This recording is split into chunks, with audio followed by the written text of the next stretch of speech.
Speaking of the way it goes, our next question, sent to CornyDriveThru@gmail.com. That's just the way it goes. From Matthew in Charleston, Some things South will Carolina. never change. Is the Bruce Hornsby of Bruce Hornsby and the Range, is he related to or the same person as the Bruce Hornsby that gets credits in Always Sunny in Philadelphia? It can't be. Well, it's the only Bruce Hornsby I've ever heard of. When I was, a quick little story. When I was working at Sony Music, my office on the executive floor was right opposite the executive conference room. It was on the other end of the hall. So you could, see who's coming and going, and I always knew what was happening. And they had a big thing in there when they signed Bruce Hornsby to, I believe, Columbia Records. And they had him there and his management and different people from the label. And they were playing his new album. That's what you do. You sit down and everyone copies the way that the top executive listens to music. And if he closes his eyes and bobs his head, that's what everyone starts to do. So they're in there listening to the Bruce Hornsby record. At this point in time, Sony Music, which would actually maybe right after the merger, which became Sony BMG for a time, was run by Andy Lack, who had come from CBS, and then NBC News. Andy Lack, yes, he was one of the people that was blamed for the downfall of CBS News as a great institution and turned into a money-making fucking machine. Go ahead. And that's how CBS is where he met Sir Howard Stringer, who ran Sony Corporation at that time, and he brought Andy Lack to replace Tommy Mottola, who, good or bad, was a music guy. Andy Lack. And also fucked Mariah Carey's when she looked good. You could say that as well. Also fucked Hall & Oates out of their rights and royalties, so that's another story. But he was at least a music guy. He knew music. Andy Lack wasn't. So they're in the conference room listening to the new Bruce Hornsby album that they just gave him a contract on the strength of this album. And Andy Lack storms into the room and opens the door and says, "Can you lower this? This is an office." And walks out, and all those record executives are like, what just happened? This is a record company. It's not just business, it's the music business. And that's my Bruce Hornsby story right there. Well, and as a matter, now we're seeing the same thing happen 25 years later in the wrestling business. What the fuck is that wrestling doing? Get that wrestling out of here. Well, here's our next question, which I tried to go to before. From Matthew in Charleston, South Carolina. Jim, please talk about any memories or stories you have of the old lady olive oil at the township in Columbia, South Carolina. Oh my God. I wish I had long stories about this because the guy asked a question and bothered to remember her, but I don't have any specific stories otherwise than there was always one, sometimes several regular fans, longtime fans at all the towns that the fans got a kick out of watching, and the boys knew, if it was a dead match, if you could yell at that person or fuck with that person, they were going to get up and they were going to get everybody else into it or whatever. And there was this one woman, I mean, all the jokes apply. She used a Cheerio for a hula hoop. She gets sunburned. She looks like a thermometer. Turns sideways, stick her tongue out. She looks like a zipper. She was skinny. She looked like olive oil. And the big floppy clown shoes and and the whole 9 yards and skinny neck. And she was one of those ones at the Columbia Township Auditorium that you could, that was always like bouncing Beulah in Knoxville, Beulah Boshier.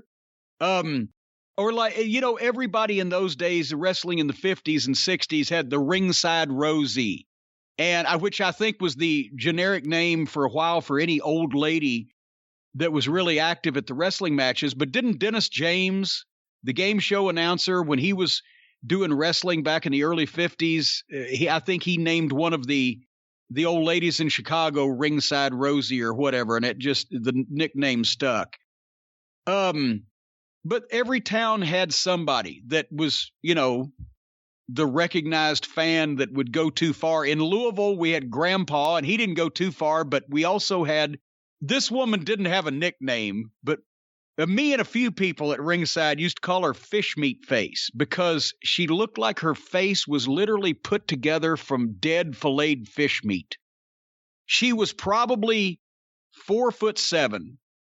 She couldn't weigh more than 75 pounds. She had glasses the glass was so thick, she looked like a seal peeping through a block of ice. And she must have been in her, I don't know how old she was. She didn't look like a human being should be allowed to live this old, but she had to be legitimately in her 60s.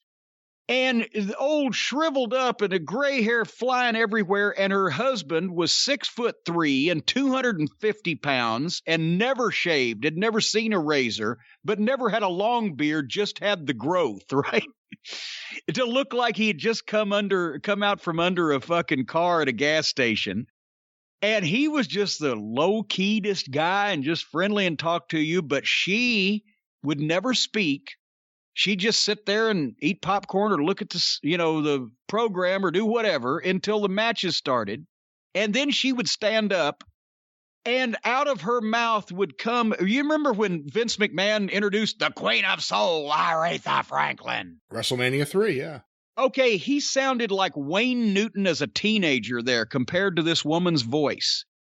She was so deep and gargling so many razor blades and screamed at such a volume that you couldn't understand any word that came out of her mouth except the cuss words, which was motherfucker, cocksucker, you piece of shit.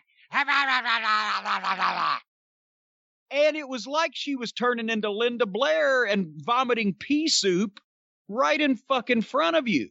And then when the match was over, she'd sit right next to her poor old husband and wait for the next one to come. And we used to call her Fish Meat Face. And her, I can't remember what her husband's name was, but he was a guy, when you asked him, how you doing? He'd tell you.